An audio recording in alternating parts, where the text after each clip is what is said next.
मरवाही उपचुनाव में अब शराब की एंट्री। मोहन मरकाम ने रमन सिंह और धर्मलाल कौशिक पर लगाया शराब चखने का आरोप, तो बीजेपी ने दी मर्यादा में रहने की अपील।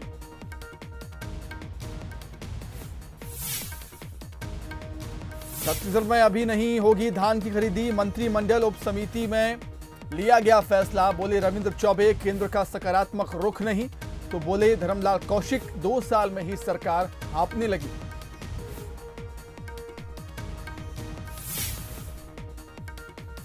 सुकमा में नक्सलियों की बड़ी साजिश नाकाम। सुरक्षा बलों ने बरामद किया 7 किलो का आईडी बम। जवानों को नुकसान पहुंचाने के लिए प्लांट किया गया था बम। छत्तीसगढ़ के दशहरा मैदान में मनाया गया दशहरा उत्सव। प्रतीकात्मक रूप से हुआ रावण का वध। सीएम भूपेश बघेल भी हुए कार्यक्रम में शामिल। सांस्कृतिक प्रस्तुतियों का भी हुआ आयोजन।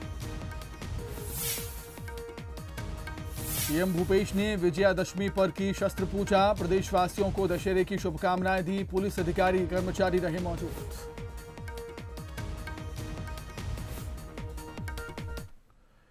नमस्कार, बहुत स्वागत है आपका। आप देख रहे हैं बंसल न्यूज। मैं हूं आपके साथ सुमित शर्मा। मरवाही उपचुनाव में भगवान राम के बाद अब शराब ने धमाकेदार एंट्री ले ली है। एक और जहां बीजेपी शराब बिक्री को लेकर भूपेश बघेल सरकार पर हमलावर है, तो वहीं कांग्रेस के प्रदेश अध्यक्ष मोहन मरकाम ने इशारों में पूर्व सीएम डॉक्टर रमन सिंह और नेता प्रतिपक्ष धर्मलाल कौशिक के ऊपर शराब पीने का ही आरोप लगा दिया। वहीं इस मामले में बीजेपी ने मोहन मरकाम को मर्यादा में रहने की सलाह दी है। आपका स्वाद तो कैसे पता है डॉक्टर धर्मलाल कौशिक जी को, माननीय डॉक्टर रमन सिंह को? जब तक जो लेता है उसी को तो पता होगा कि शराब का है ना, शराब ठीक है कि गलत है। तो मैं पूछना चाहता हूँ माननीय धर्मलाल कौशिक जी को, माननीय डॉक्टर रमन सिंह जी को, 15 साल उन्होंने शराब बेचकर यहाँ की जनता को बरगलाने का प्रयास किया था, मगर हमारी सरकार छत्तीसगढ़ के 2 करोड़ जनता के हितों के लिए, छत्तीसगढ़ के विकास के लिए, गांव हो या शहर के विकास के लिए कटिबद्ध है। और माननीय भूपेश बघेल साहब आज कहीं न कहीं मरवाही क्षेत्र के विकास के लिए भी कटिबद्ध है। प्रदेश कांग्रेस के अध्यक्ष मोहन मरकाम जी मुख्यमंत्री भूपेश बघेल जी की तरह अपना आपा खो दिए हैं। जिस तरीके से मुख्यमंत्री पूछते हैं कि कौन है डॉक्टर रमन सिंह, उसी प्रकार से मोहन मरकाम जी शराब पीने जैसा आरोप पूर्व मुख्यमंत्री डॉक्टर रमन सिंह जी पर, धर्मलाल जी पर लगा रहे हैं। ये बहुत ही निंदनीय और संसदीय भाषा का प्रयोग है, जो कि राजनीति में नहीं होना चाहिए। स्वाभाविक रूप से जिस मुद्दे की तरफ माननीय डॉक्टर रमन सिंह जी, धर्मलाल जी विषय को इंगित कर रहे थे, वो यहाँ पर शराब की बिक्री और यहाँ पर जो अवैध कारोबार चल रहा है शराब के नाम से, उसको उठा रहे थे।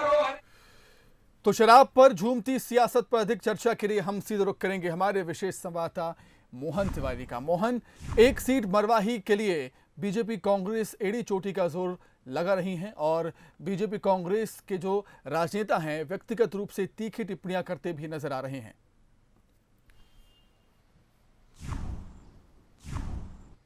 बिल्कुल, देखिए, क्योंकि मरवाही चुनाव इस समय मुद्दा विहीन चुनाव बन गया है। ऐसे में जो प्रदेश में जो समस्याएं हैं, उन सब बातों को अभी जिक्र मरवाही में भाजपा करने से नहीं चूक रही है। और इसमें एक बड़ी समस्या जो भाजपा की ओर से उठाई गई वो ये थी कि शराब की जो क्वालिटी है वो सरकार सही नहीं दे रही है, क्योंकि यहाँ पर शराब दुकानों का संचालन सरकार के द्वारा किया जा रहा है। इसलिए सरकार से ये सवाल पूछे जा रहे हैं विपक्ष और कई लोगों की ओर से, शिकायतकर्ताओं की ओर से, कि जो शराब यहाँ मिल रही है वो सही क्वालिटी की नहीं है, ब्रांड भी सही नहीं दिया जा रहा। और इसी बात को जो है कांग्रेस ने मुद्दा बनाया कि बीजेपी ये सवाल क्यों उठा रही है। क्या उनके जो नेता हैं जो ये सवाल उठा रहे हैं वो शराब को चखते हैं या शराब का सेवन करते हैं, तभी उन्हें इस तरीके की जानकारी है। और यहीं से ये विवाद शुरू हुआ है। इस तरीके की व्यक्तिगत टिप्पणी करने की परंपरा छत्तीसगढ़ में नहीं रही है। आमतौर पर नेता, खासतौर पर राजनीतिक दलों में काम करने वाले बड़े नेता इस तरीके की व्यक्तिगत टिप्पणी से बचते आए हैं। लेकिन मरवाही चुनाव में हम देख रहे हैं कि जो सारी सीमाएं हैं वो लांघी जा रही है। पिछले दिनों भी इस तरीके के बयानबाजी का दौर हमें देखने को मिला। मोहन मरकाम ने अजीत जोगी पर व्यक्तिगत टिप्पणी की। अब उसके बाद डॉक्टर रमन सिंह और नेता प्रतिपक्ष धर्मलाल कौशिक के द्वारा उठाए गए सवाल का जवाब देते हुए उन्होंने जो टिप्पणी की है उसको लेकर तीखी प्रतिक्रिया हमें देखने को मिल रही है। और इसमें बीजेपी की ओर से हिदायत दी गई है कि मर्यादाओं के अंतर्गत इस तरीके की बयानबाजी होनी चाहिए। लेकिन जो तीर है वो निकल चुका है और बयानबाजी का दौर हमें देखने को मिल रहा है। तो शराब को लेकर जो सवाल उठाए गए थे उस पर आक्रामक रूप से पलटवार जो कांग्रेस का हुआ है उसने एक बार फिर से मुद्दे का जन्म ले लिया है। और मरवाही में जो स्थानीय मुद्दे हैं, जो विकास के मुद्दे हैं, उनसे अलग हटकर हमने पहले देखा कि भगवान राम के मंदिर का निर्माण का मुद्दा छाया रहा और अब शराब कौन पीता है और कौन नहीं पीता इसको लेकर व्यक्तिगत जो मामले हैं उसे मुद्दा बनाकर भी जो नेता हैं वो चुनावी समर में और भाषणों में नजर आ रहे हैं। तो एक बार फिर से नया मुद्दा मरवाही में हमें देखने को मिल रहा है। जी ठीक है मोहन, आपका बहुत शुक्रिया तमाम बातचीत के लिए। तो इस पर हम बीजेपी कांग्रेस से भी रिएक्शन लेंगे। बीजेपी से बीजेपी प्रवक्ता अनुराग सिंह देव जी हमारे साथ फोन लाइन पर जुड़ गए हैं। अनुराग जी, बहुत स्वागत है आपका। जी धन्यवाद सर। अनुराग जी, क्या कहना चाहेंगे आप जिस तरीके से प्रदेश अध्यक्ष कांग्रेस के मोहन मरकाम ने ये बयान दिया है, पहली प्रतिक्रिया आपकी? देखिए, ये कांग्रेस के अहंकार की पराकाष्ठा है और जिस प्रकार से जिस तरीके से मोहन मरकाम जी ने बहुत संसदीय शब्द का प्रयोग किया है, ऐसा नहीं होना चाहिए। मुझे लग रहा है कि मरवाही में जब कांग्रेस के लोग आ रहे हैं और जनता उनको उनके सरकार की असफलताओं का आईना जब दिखा रही है, तो इनका जो टेम्परामेंट है, इनका जो आपा है, ये इन्होंने खो दिया है और किसी भी मुद्दे पर इस प्रकार का रिएक्शन देके मुद्दे को डाइवर्ट करने की कोशिश मोहन मरकाम जी के द्वारा की जा रही है। जी अनुराग जी, लेकिन जब ये सवाल किया जाता है कांग्रेस से, तो कांग्रेस का यही कहना है शराब के मसले को लेकर, कांग्रेस का यही कहना है कि 15 साल में बीजेपी ने शराब के मसले को लेकर कुछ नहीं किया। जो शराबबंदी की बात होती है या अच्छी क्वालिटी की शराब देने की बात होती है, बीजेपी ने कुछ नहीं किया 15 सालों में। देखिए, छत्तीसगढ़ में अभी यदि हम देखें तो शराब की जिस प्रकार से बिक्री बढ़ी है, लॉकडाउन के दौरान में जिस प्रकार से शराब की दुकानों को खोलने में सरकार ने जल्दबाजी दिखाई है और जिस तरीके से आप प्रतिदिन के समाचारों में ये आ रहा है कि कहीं पे मिलावट हो रही है, कहीं पर ब्लैक किया जा रहा है, कहीं पे ब्रांड्स में कुछ दिक्कत आ रही है। और स्वयं कांग्रेस के विधायक ने विधानसभा के अंदर इस प्रश्न को उठाया था, जिसका जवाब आबकारी मंत्री जी ने वहां विधानसभा के अंदर दिया था कि हम उनको क्वालिटी उपलब्ध कराएंगे। तो जब ऐसे मुद्दे आते हैं तो इस पर विपक्ष की प्रतिक्रिया स्वाभाविक है। और यदि डॉक्टर रमन सिंह जी या धर्मलाल कौशिक जी जो नेता प्रतिपक्ष है वो इस मुद्दे को उठा रहे हैं, तो कांग्रेस के नेता मरकाम जी को ऐसे आरोप तो नहीं लगाना चाहिए था। और ये तो बिल्कुल गलत बात है कि इस तरीके की बात आप करें और कोई भी मुद्दे को उठाए तो इस प्रकार का पलटवार किया जाए। ये एक प्रकार से एक अच्छी परंपरा नहीं है। इससे पहले मुख्यमंत्री जी ने, भूपेश बघेल जी ने, कौन है डॉक्टर रमन, ऐसा एक प्रश्न एक विषय रखा था और बीच में गवर्नर के खिलाफ भी उन्होंने टिप्पणी की थी। तो ये तो एक प्रकार से परंपरा बनती जा रही है कांग्रेस की, इस प्रकार की बात करने की। ठीक है अनुराग जी, आपका बहुत शुक्रिया तमाम बातचीत के लिए, हमारे साथ छोड़ने के लिए। तो मरवाही उपचुनाव में भगवान राम के बाद अब शराब की एंट्री हो चुकी है। एक और जहां बीजेपी शराब बिक्री को लेकर भूपेश बघेल सरकार पर हमलावर है, वहीं कांग्रेस के प्रदेश अध्यक्ष मोहन मरकाम ने इशारों में पूर्व सीएम डॉक्टर रमन सिंह और नेता प्रतिपक्ष धर्मलाल कौशिक पर ही शराब पीने का आरोप लगाते हैं। मरवाही उपचुनाव में रविवार को कांग्रेस में चुनाव प्रचार अभियान में 2 डिजिटल रथों को उतारा गया, जिसमें भूपेश बघेल सरकार की योजनाओं का बखान तो है ही, साथ ही गौरेला पेंड्रा मरवाही को जिला बनाने का भी जिक्र है। कांग्रेस का मानना है कि इसी रथ यात्रा के जरिए लोगों तक सरकार की योजनाएं और विकास को सीधे समझा पाएंगे। इन सब के बीच 28 और 31 अक्टूबर को सीएम की सभा भी मरवाही में होगी।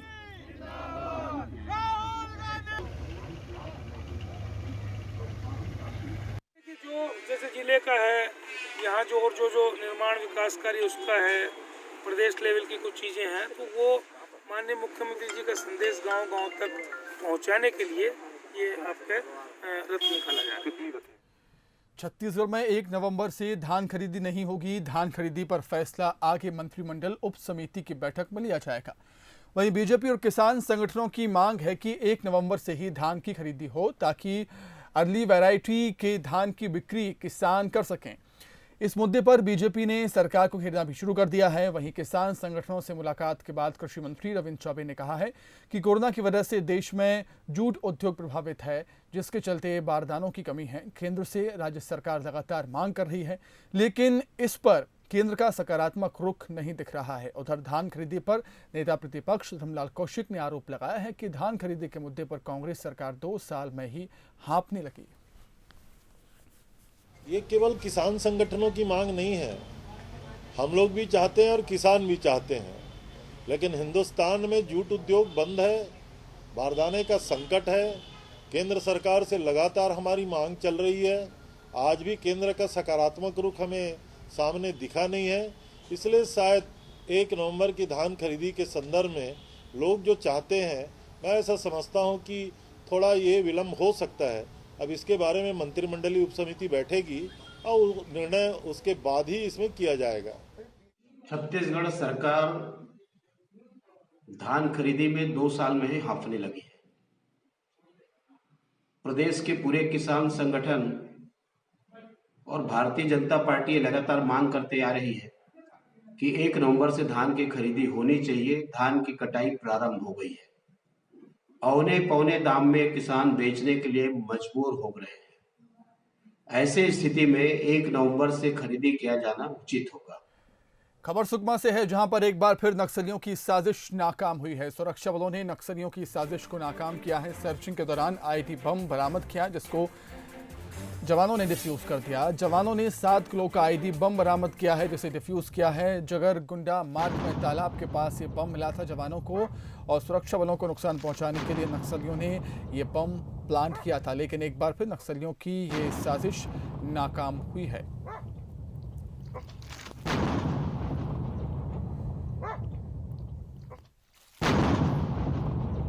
सुकमा में सर्चिंग के दौरान जवानों को आईडी बम बरामद हुआ है। 7 किलो का आईडी बम बरामद हुआ, जिसे जवानों ने डिफ्यूज कर दिया। राजधानी रायपुर में पुलिस ने ठगी के आरोप में एक प्रेमी जोड़े को गिरफ्तार किया है। बंटी बबली का ये जोड़ा विज्ञापन देने वालों के साथ ठगी करता था। प्रेमी जमीन खरीदार और प्रेमिका खुद को वकील बताकर ठगी को अंजाम देते थे। पुलिस ने बताया कि अब तक आधा दर्जन से अधिक लोगों को इस जोड़े ने निशाना बनाया है। दोनों के खिलाफ 4 थानों में ठगी के मामले दर्ज हुए हैं। बता दें कि एएसपी क्राइम अभिषेक माहेश्वरी के निर्देश पर साइबर और खमारढीर पुलिस की संयुक्त टीम ने कार्रवाई को अंजाम दिया।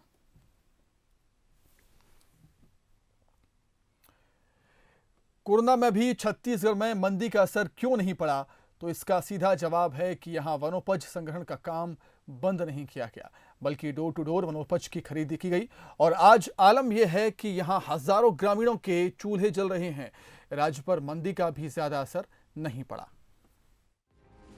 एक तरफ जहां कोरोना महामारी की वजह से लॉकडाउन से देश में कई लोगों के रोजगार छिन गए और कई कारखाने फैक्ट्रियां बंद हो गईं, वहीं दूसरी तरफ बस्तर की वन संपदा ने ग्रामीणों को इस लॉकडाउन के मुश्किल दौर में भी आर्थिक रूप से मजबूत बनाए रखा।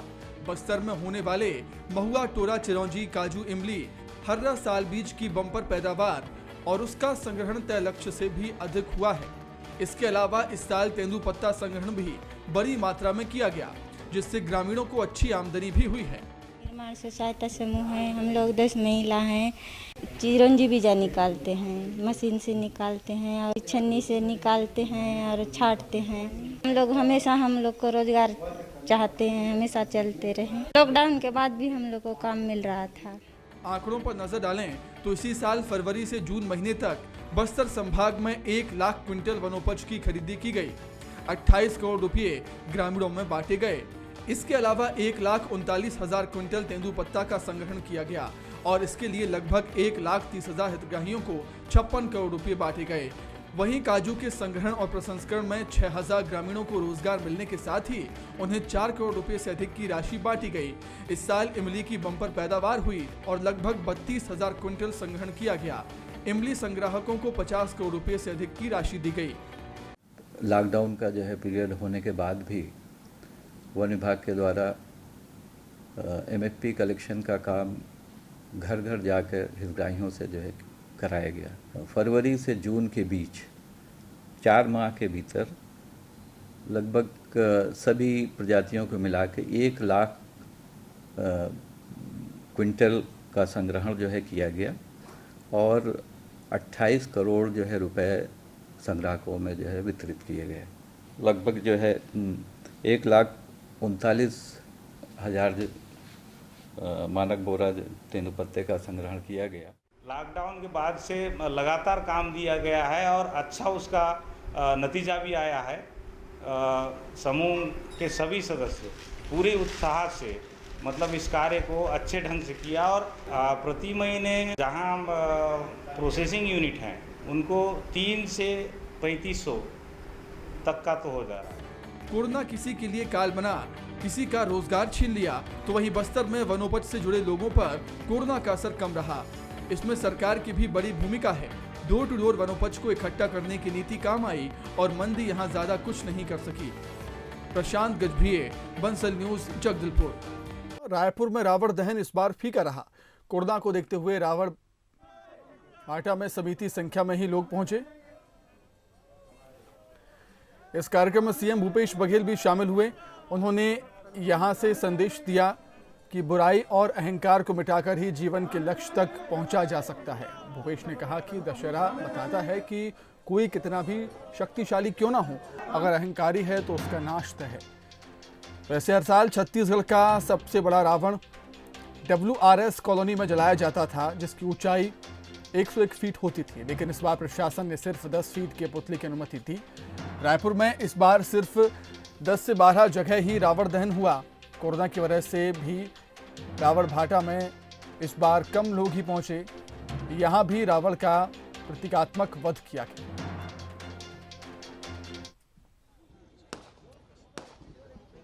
हम सब के लिए